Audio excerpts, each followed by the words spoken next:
Welcome to the Leadership in Law podcast with host Marilyn Jenkins. Cut through the noise, get actionable insights and inspiring stories delivered straight to your ears. Your ultimate podcast for navigating the ever-changing world of law firm ownership.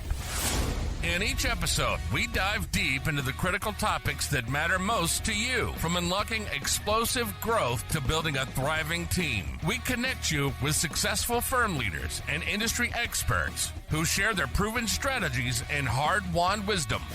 So, whether you're a seasoned leader or just starting your journey as a law firm owner, the Leadership in Law podcast is here to equip you with the knowledge and tools you need to build a successful and fulfilling legal practice.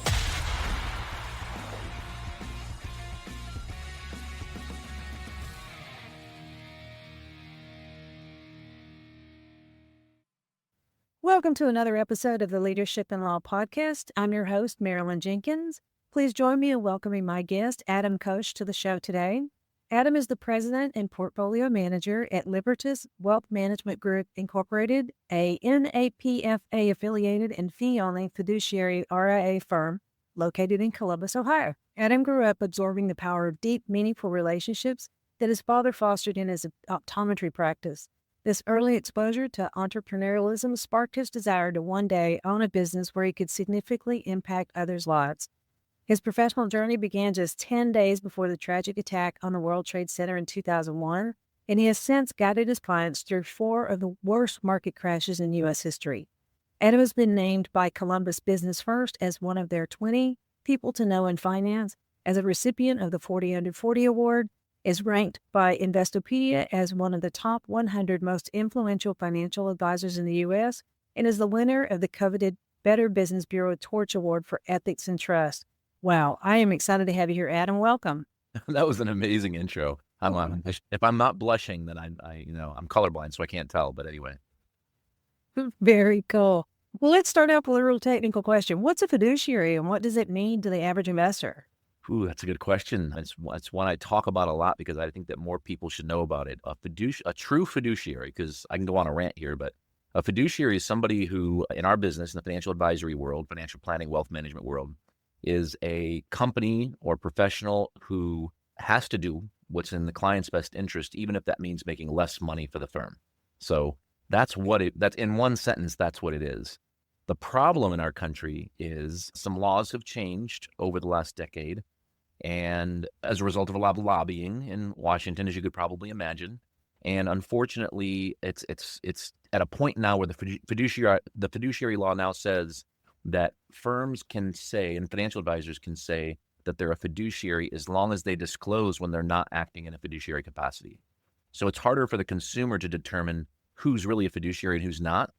So earlier in your intro, when you said that we're a NAPFA registered fee-only RIA, to be considered a true fiduciary, you have to be fee-only. And what that means is you have to have dropped all your brokerage licenses in order to consider yourself a true fiduciary. And that's one of the biggest questions we've ever gotten from a client, actually. They said, well, how's it enforced? Is it like the Hippocratic Oath? You just put your hand on the Bible and say you promise to be good, And it's not like that, actually. The way it works is way back, and when we converted our firm to, 12 years ago now, to a true fiduciary, NAPFA registered fee-only firm, on my birthday, when if I went one day further and I was going to have to retake the Series 7, Series 24, Series 63, all those licenses, life, health, long-term care, all those licenses were going to have to be retaken, because the problem in our industry is commissions. When there are commissions that can be earned up front on investments of any kind, insurance of any kind, there are conflicts of interest that, that cause a problem in the industry. So that's what a fiduciary is. It's somebody who legally cannot charge commissions because they just don't have the license to anymore. So they're a fee-only firm.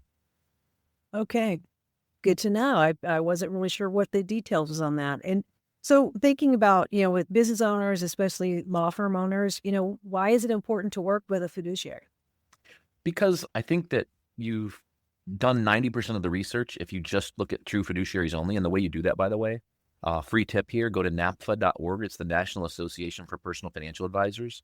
So napfa.org, put in your zip code, and it'll show you all the fiduciaries, like the true fiduciaries in your area.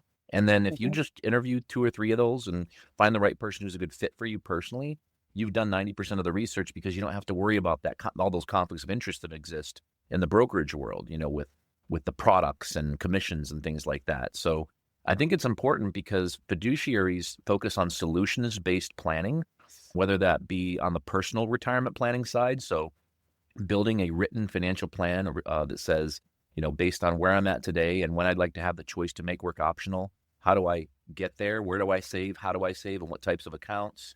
How do I take care of my kids and get them through college? How do I take care of my parents and make sure I don't have to, spend too much money taking care of them, because we're still living in this world where the sandwich generation exists. We're taking care of our kids and our parents sometimes. How do I make sure I take care of my tax situation and ensure that I'm not paying more than, I should be to the government? How do I ensure that my family's covered if the worst were to happen? I lost my brother 7 years ago, very unexpectedly, fell asleep on his motorcycle driving home one night, a hot, humid night, and he was divorced. He was divorced for 2 years, full custody of all 4 of his kids. One's autistic. So you can imagine the mess that ensued after that, but he had no life insurance. He had just been laid off 2 weeks prior, and he had no life insurance. So making sure you have, I hate life insurance. We all hate insurance, right? But it's that necessary evil. So having a proper amount of insurance, so if somebody does pass away, the whole plan doesn't blow up. And then speaking of attorneys, making sure there's an estate plan in place, making sure there's a buy-sell agreement in place if you own a business, making sure you're thinking about and planning for transitioning your business well before you actually transition. You can't keep saying, I'm going to sell next year. I'm going to sell next year. You need to plan now to sell later so that you're ready if, divorce, disagreements with partners, disease, Parkinson's, Alzheimer's, all these things can happen. And by the way, you'll grow a whole lot faster, make a whole lot more money, be a whole lot happier, and have more work-life balance by planning earlier anyway. So a fiduciary is going to help do all of the things that I need to look at if I intend to eventually exit, including personal life and business life. Correct. Yeah. And if I were to give one more piece of advice, I guess, aside from hiring a fiduciary, if you're a business owner, I would focus on people who have a SEPA designation or a similar designation that focus on exit planning. So they're used to working with business owners. They're used to business advisory advice, things like that. Not to say that people who don't have that designation or similar designations can't give that kinds of advice, but those people are obviously been trained, continuing education. They specialize in that like we do at our office. Okay. That's good to know, because, you always want to think of the exit way before you actually get an offer or something Totally like that. agree. So. Totally agree. So what are the red flags we're looking at financial advisor? What red flags should we watch out for? I think you want, as soon as you start, just have somebody who doesn't ask you enough questions. And of course, the question that might be asked in return would be, well, how much is enough, right? How many? And I think that you'll know when you sit down with somebody, when you're interviewing them, whether or not they know enough about you to give you advice. I think that would be a first big one. I think the second would be if you feel like you start getting advice too soon. So if people start peppering you with, you should do this, you should do that, before they know enough about you, that would be another one. Big red flag. I did this podcast probably 2.5 years ago at this point, and it was titled, it's still on YouTube, it's titled Why Annuities Suck and When They Make Sense. Because as much as I'm not a huge annuity fan, I think when people start trying to peddle annuities and sell annuities to you, I think that's a red flag. But it doesn't mean the person's bad or the advice is bad. It's just, we always like to say annuities are great investments for some people, for some of your money. But oftentimes, if you're not with a fiduciary, especially, and you're talking to somebody who's, peddling, one of the first things they talk about is, hey, you ought to consider this annuity. A lot of times they think annuities are the best things for all people, for all your money, because they pay enormous commissions, unless you're a fiduciary, which again, we can't earn commissions. So one of the things I like to teach people, because my personal passion is just saving people from bad advice and bad advisors. So I like to share little secrets like this. Like, for instance, if you're in an annuity that has a penalty to get out over, say, 5 years, 7 years, 10 years, 15 years, it's because a commission was paid to the person who sold it to you. And because the insurance company has to recoup the commission paid in order to break even. And if you've ever been to places like Louisville and you've seen these insurance companies, they're not charities. I mean, there's marble columns. The employees are wearing clothes. They're making money. They're making money. It's true. I mean, look how many insurance companies actually sponsor professional sports. Yeah, that's a lot of money. Absolutely. That's interesting. I've talked to financial planners before, and it's all about the annuities. I didn't realize it paid a dramatic commission. Yeah. I mean, the only annuities we've done at our office in the last 5 years have been fixed indexed annuities or equity indexed annuities. And the only reason we started doing them for the first time in my 23-year career was because interest rates went up. The Fed kept hiking rates. And so all of a sudden, for the bond portion of your portfolio, you could have your money invested in something that had a guarantee of 5% or better, or you would get the stock market's return up to, say, a cap of 10%, or you'd get what's called a performance trigger, which is kind of complicated. But basically, if the market was up 3%, you'd get whatever the trigger is, so 9. If it was up 1%, you'd get 9. If it was up 6%, you'd get 9.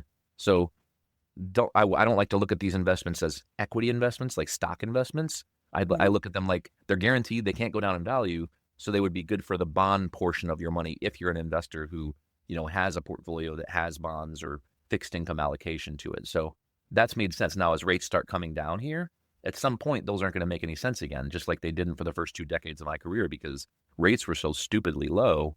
It's like, who cares about 2.5% to 3%, right? That's inflation. Right. Interesting. Yeah. I vaguely looked at annuities before. It just didn't make sense at that particular time in my life. So it just kind of moved on. But that is interesting to know that. Luke, thinking about all the things that you can help with professionally and personal, what are the key mistakes, the financial mistakes that most business owners make? Okay, that's a good question, because you're a business owner, I'm a business owner. Like, we've probably all made some of these mistakes. Oh, right? I'm sure. Yeah. I think that the first mistake that they make is not working on the business enough. And I think the hard part about saying that is that we hear it all the time. It's like a cliche. Don't work in the business, work on the business. But I don't think that business owners really quite know what that means to work on it. I think if they're taking some time off on Fridays in the summer, they feel like, oh, I'm doing good. I'm delegated pretty well. I'm taking time off. Look at me, pat myself on the back. But I think that you have to look at things. Well, ask yourself the questions like, have you worked on your business well enough? I think one of the questions you should ask yourself is, what's your continuity plan? What happens if you're gone? Who takes over? Who's going to take care of the clients? And if you're like, well, it doesn't matter. Like when I'm gone, my business is gone, and because I own a small business, and when I'm gone, the business is gone. It's like, okay, well, what about the clients? I mean, do you care about the clients? I hope you do. I mean, and any business owner cares about their clients. So who's going to take those clients over? It's like, well, God, I never thought about that. It's like, well, an attorney might want to have a continuity plan and an agreement put in place along with a buy-sell agreement, so that heaven forbid something happens to them, their clients continue getting taken care of, which they care about. But believe it or not, there might be an opportunity there to have a predetermined sale price that's very, very conservative, but fair, that pays the spouse who isn't licensed as an attorney, let's just say. So they get something for the practice, if you get in a car accident or something like that. Like a book of business. Yeah. Like you organize the sale of a book of business. That's interesting, because most people think, well, if I'm gone, it's not my problem kind of thing. Right. It's like, I'm out. It's an attitude thing, right? Now, if you don't have a life partner, if you're not married, I mean, there's no other person in your life and there's no kids, then maybe you don't care and maybe it's not that big of a deal. But still, I mean, I don't know. Continuity would be the first mistake people make. I think the second thing would be, I'm focusing on smaller businesses right now. I think the second thing would probably be treating the business like it's their job and they work for the company versus like they own it. And what I mean by that is, once a business gets to around $1 million in revenue, so law practice, doesn't matter, any business, but we're talking law practices, I think, here. So I think when an attorney starts making, or their practice starts getting up north of $1 million, they need to hire a fractional CFO. And they need to stop running their businesses if they're just looking back in a rearview mirror at, here's what I made, here's what I spent, here's my tax bill. Make sure I do X, Y, and Z by the end of the year to reduce my tax bill as much as I can. Make sure I do some profit sharing if I can, by my tax filing deadline. That'll reduce my taxes a little bit. And then next year I might hire somebody, I might not. I don't really know if I can afford them or not. We'll figure it out. Oh, I need to hire somebody. So you hire them and you're like, ooh, that's a little tight right now. I mean, if you hire a fractional CFO, they'll not only do a better job at your rear view mirror, looking at the past, but for the first time in your life, you'll have forecasting. You'll know what your cash flow looks like. It'll be predictable, conservative. So you'll know how you can invest into your company, whether that be office space, new employees, new staff, the kind of staff you want to hire.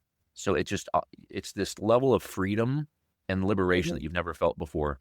And I reiterate, it's you've got to start making some money first. Like, I don't think it makes sense if you're making $250 a year, to hire one. But that would be a second mistake. Just trying to do it, go it alone. I think you need that silent partner that knows the numbers.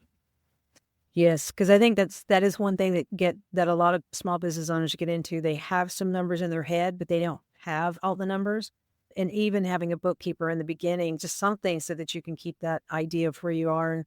And but the working on your business, I think, is huge. And having a day off a week is great, getting your golf game in. But working on your business is not only just learning how to delegate, but literally knowing where you are and where you want to go. And I think Yep. that's incredibly important. And of course, we are into wealth building and saving taxes. So what is your take on, wealth building tax efficient strategies for high income individuals? Yeah. What's funny, we just before we jumped on today, we were just having a phone call with a new business owner client, and we're talking a lot these days about what is something called cash balance plans. A lot of owners don't know about them. So aside from the fact that owners' biggest asset is their business, in fact, the statistic is 80% of business owners' net worth is in their company. So not to rewind here, but when an owner says, if I'm gone, like, whatever, I mean, you're giving up 80% of your net worth. So I think continuity plans, buy-sell agreements, and having a succession plan or an exit plan in place makes a lot of sense, a business transition plan. But I digress. I think that when we start talking about tax savings, having a retirement plan in place, one of the mistakes I see business owners make, and I don't want to pick on attorneys here, but especially attorneys for some reason, I don't know why it is, a lot of them have SEPs and simples. So SEP IRAs, simple IRAs, instead of 401ks. And there's nothing wrong with that as long as they're not really successful.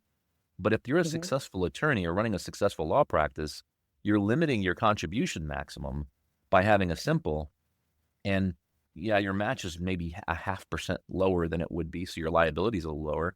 But the amount of money you're saving by only having to pay a 3% match instead of, say, a 3.5% match or 4% match, let's just say, on a safe harbor 401k, so say 1% less, is more than made up for by the tax savings you would have if you had a real big boy 401k. So the contribution maximums now are so much higher. If you do profit sharing, you can save more at the end of the year. And that profit sharing, by the way, once you've maxed out your 401k in a calendar year, you can still put more money away up until your tax filing deadline. And you can make that decision later after you've kind of figured out your tax situation and you know how much, the dust has settled and the chips have fallen and you're like, okay, what do I have left? So you can make that decision later. But if you're in the predicament where it's a good problem to have, but you're 50 years of age or older, typically that's kind of like the ideal client or subject for a cash balance plan. You can not only max out your 401k and your profit sharing plan and put away more than $50,000 pre-tax, so deduct that against your tax return, but you can add on top of that a cash balance plan, which is it's a silly name in my opinion. I just call it an executive benefit plan. It's like, think of it like a pension plan for your business, but you're running it.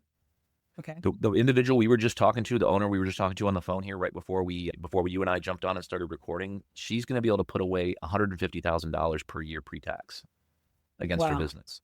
And now she's looking to add her husband to the plan and have him stop putting money into his 401k at the corporation he works, so he can max out this plan instead and then do the cash balance plan on top of that and start saving somewhere in the ballpark of $250,000 to $300,000 per year pre-tax. So fantastic. That's cool stuff. And especially for those of us who feel like we started too late, we need to catch up. I feel like I'm kind of behind in the retirement planning game, which is, let's be honest, like 95% of people feel that way. This is a solution to that. And most of us, have our best success in our highest income earning years that last 10 to 15 years before we quit working.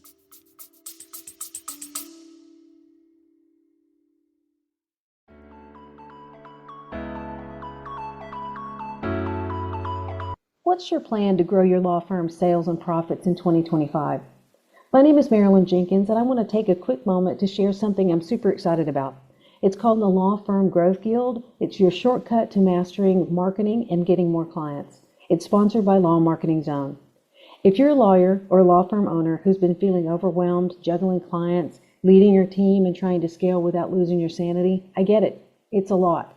That's exactly why I created this online membership community. I've been working with law firms since 2018, and I've worked with and helped hundreds of firms across the U.S. and Canada to grow and scale their firms beyond where they had ever been before. The Law Firm Growth Guild is designed to help you understand marketing strategies and grow your firm smarter and to scale your firm predictably. And here's the best part. It's only a fraction of the price of a cup of coffee daily. My team and I are adding new content weekly, and you can be intentional about your growth and development each week. All of our webinars and workshops are in the community, and a first good workshop is all about setting your vision for your strategy for 2025. We've got workbooks, spreadsheets, and everything to walk you through setting up your marketing plan for 2025. Getting crystal clear on where you're going and how to get there. Imagine walking into this new year with confidence, with a plan, and with the tools to make 2025 into your best year yet. Don't get left behind. Join the community now and jumpstart your growth for 2025 and beyond. Click the link in the show notes or visit checkout.lawmarketingzone.com to find out more and to join the community. Let's grow your firm together. I can't wait to see you on the inside of the Law Firm Growth Guild.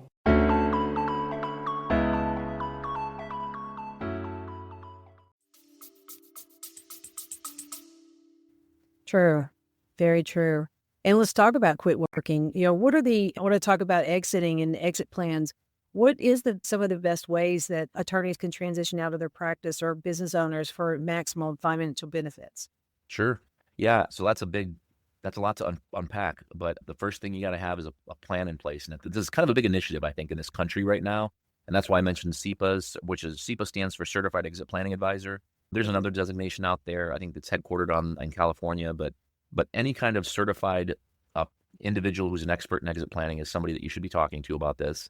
You need to plan at least 2 to 3 years before you sell. That's the big thing. I think the biggest mistake people make is they just keep saying things like, I'm not ready to sell. I'm not ready to sell. I'll sell next year. I'll think about it next year. And they keep kicking that can down the road until, like we were talking earlier, something happens. And again, we call it the 5 Ds, divorce, disability, disease, death. So, I mean, these things can happen that just derail the whole company. And all of a sudden now it's either a fire sale or you're getting nothing for it. Another statistic that's interesting is 80% of businesses don't sell. They dissolve. And that's why it's a problem in this country. And that's why we need to bring awareness to the community when it comes to why people need to start planning earlier than later. As you mentioned earlier, I always joke it's kind of like CrossFit. Like, I'm not a CrossFitter, but they say in CrossFit, the whole point is being ready for anything, anytime. Well, business transition planning and exit planning is you do it now, whether you're selling in 3 years or 13 years, so you can be ready to sell anytime. What if a competitor, what if a bigger law firm comes up and says, hey, been watching you, saw your social media posts, you look like you're doing really well, we're looking to acquire. What do you think? And you're somebody who hasn't done an ounce of planning, you're not going to have a clue how to answer that question or even come to the table and have a discussion. And you're going to have zero control because they're ready to acquire, right? They've done the analysis. They know what they're looking for. You're not the first company they've talked to. So you're going to look at this like you have zero control of the situation. You have no idea what you're talking about. But if you start planning, the rule number 1 is you got to start planning at least 2 to 3 years beforehand. The way the plan works is you'll spend between 6 and 12 months building a plan to reduce your risk. So for instance, like customer concentration. So if you've got, $1 million in revenue, we'll just say, we'll go big. If you've got $10 million in revenue and your top 3 clients account for $4 million of that, that's a problem. Now, it's not a problem for you, but to a buyer, they're thinking, man, if we lose a couple of those clients, all of a sudden the value of this practice goes down pretty quickly, right? So customer concentration is an issue. Another issue is continuity with executives, key staff. If you need to have retention agreements in place, contracts where they get paid a little bit more, like salaries, bonuses, things like that, if you stay for X number of months or years, because the buyer's going to want that, the key staff to stay. How involved the business owner is. The owners don't want to hear this, but we need to get you kind of out of the business. And the reason owners don't want to hear that is it's my baby, right? What do you mean get me out of the business? Like, I want to be important. This is my life. And it's like, yeah, but don't look at it that way. Look at it like, I want more work-life balance. I want to spend time with my family. I want to, I always say money's a unit of choice. The more units you have, the more choices you have. And if you have all this money but no time to spend it, what's the point of the money? So True. So you want to have more work-life balance, and ironically, when you have more work-life balance and you're delegating better, and you have continuity agreements, and your customer concentration is diversified, and you have buy-sell agreements in place, all of a sudden the company is worth a whole lot more. Not only is it ready to sell, but it's worth more to the buyer, not only on an absolute basis from the standpoint of profits, but on a multiple basis, because obviously every industry has its own multiple, and there's a range. You can sell for a really low multiple because all your intangibles are all out of whack, or you can have those intangibles locked up tight, and you can sell for a higher multiple. And it's just all about pretending you're a buyer walking into your business and saying, would I buy me, and what would be my concerns? I love that. So you could also, encompassing all of that, your brands, your contracts. So you're going to have NDAs with your staff. Is that important? Oh, for sure. Yeah, most owners, when they're looking to think about selling down the road, they obviously they don't want to talk to anybody about it yet. They want it to be confidential. But once they've started planning, that first year, let's just say it takes to build a plan, and let's just say there's 10 things that we can focus on to increase the absolute value and relative value of the company. We're really only going to focus on 5 of those, just hypothetically. We're not going to try and do all 10. We're going to focus on the 5 that are going to really move the needle. Okay. And back to the fractional CFO, by the way, once the plan's done, now the fractional CFO takes the plan, comes into the business, and holds your hand. I always joke, like what we build at our office, business transition plans, exit plans, it's like a diet and exercise plan. Most people don't just go to the gym and do it. They don't eat well. So having the fractional CFO is like having a personal trainer take you to the gym, making you do the workouts, and then having a personal chef, which is also the fractional CFO, that's cooking the food for you and saying, eat this, not that. So most owners don't have the time to work on the business, but having that fractional CFO take the plan, implement the plan like a personal trainer, make sure that we're implementing over the course of, say, 1 to 2 years, after which now we're ready to go. Now, if you're a business that you're thinking, I don't want to sell for 13 years, 15 years, doing this now is going to make you attractive to a competitive buyer that you never thought you'd sell to out of the blue. One day you're at the gym, let's just say, and another attorney is there and they say, hey, we're interested. Now you know everything about this stuff. You're educated and you're ready. But never mind that. Let's just say you're not going to sell. Your profits will increase. You will make more money faster. The company will grow faster in value.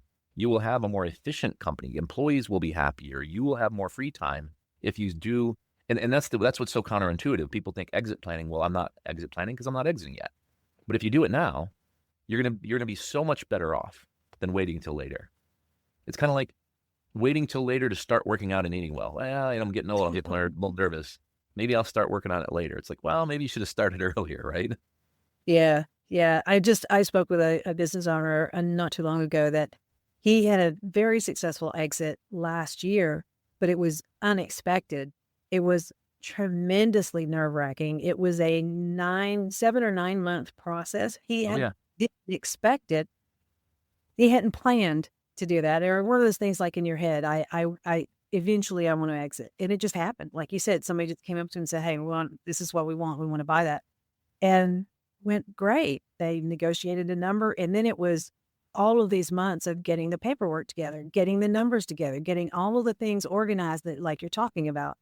He said it was incredibly nerve-wracking, especially when you go a month without talking to them, the person that, the company was going to buy you, because you're working on paperwork. But it was the silence he said it was so stressful. But I agree. I think the being prepared is one of the big parts of, like I said, working on your business and being prepared for the next step, no matter when that's going to be. And it'll take a lot of pressure off of you to have that succession plan or exit plan sitting there just ready to go. 100%. Adam, this has been great. This has been really informative. I think you've given us some great information. Thank you so much for your time. Where can our listeners connect with you and reach out in case they want to talk with you about their succession plan or any of their financial stuff? If you're looking for information on business transition planning, exit planning, then head to elevateandexit.com. So elevateandexit.com.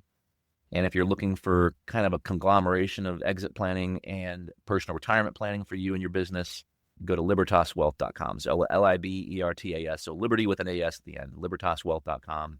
And you can always find me on LinkedIn, of course. Great. And we'll make sure that we have all those links in the show notes. And again, very informative. This has been a great conversation. Thank you so much for joining us today. No, thank you. This was fun. Thanks for joining me today for this episode. As we wrap up, I'd love for you to do 2 things. First, subscribe to this podcast so you don't miss an episode. And if you find value here, I'd love it if you would rate it and review it. That really does make a difference in helping other people to discover this podcast. Second, you can connect with me on LinkedIn to keep up with what I'm currently learning and thinking about.